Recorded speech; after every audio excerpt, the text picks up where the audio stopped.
पांडु को दिया ऋषि ने शाप। भीष्म की प्रतिज्ञा के बाद कुरुवंश का इतिहास बदल गया। महाभारत के अनुसार पांडु अंबालिका और ऋषि वेदव्यास के पुत्र थे।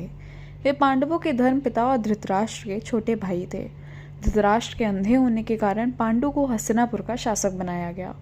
एक बार राजा पांडु अपनी दोनों रानियों कुंती और माद्री के साथ आखेट कर रहे थे, तब भी उन्होंने मृग होने के भ्रम में बाण चला दिया, जो एक ऋषि को जाकर लगा।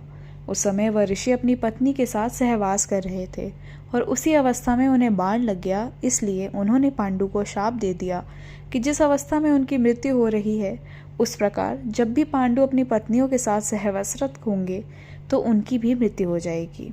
उस समय पांडु की कोई संतान नहीं थी। अब उनके लिए यह संकट की बात हो गई।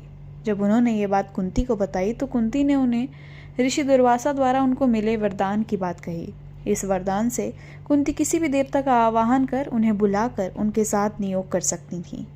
विवाह पूर्व उन्होंने सूर्यदेव का आवाहन किया था, जिसके चलते कर्ण का जन्म हुआ था, लेकिन कुंती ने लोक लज्जा के कारण उन्हें नदी में बहा दिया था। पांडु मान गए तब कुंती ने एक एक कर कई देवताओं का आवाहन किया। इस प्रकार माद्री ने भी देवताओं का आवाहन किया। तब कुंती को 3 और माद्री को 2 पुत्र प्राप्त हुए, जिनमें युधिष्ठिर सबसे ज्येष्ठ थे। कुंती के अन्य पुत्र थे भीम और अर्जुन तथा माद्री के थे नकुल व सहदेव। कुंती ने धर्मराज, वायु एवं इंद्र देवता का आवाहन करके इन तीनों को जन्म दिया और माद्री ने अश्विनी कुमारों का।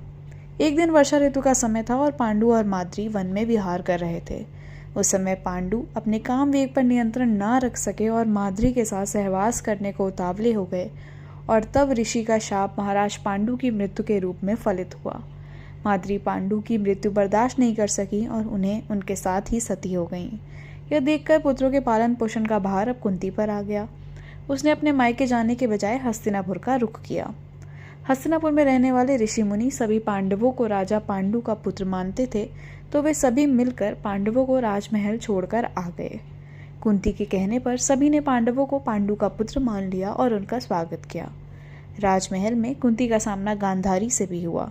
कुंती वासुदेव जी की बहन और भगवान श्री कृष्ण की बुआ थीं, तो गांधारी गंधार नरेश की पुत्री और राजा धृतराष्ट्र की पत्नी थीं।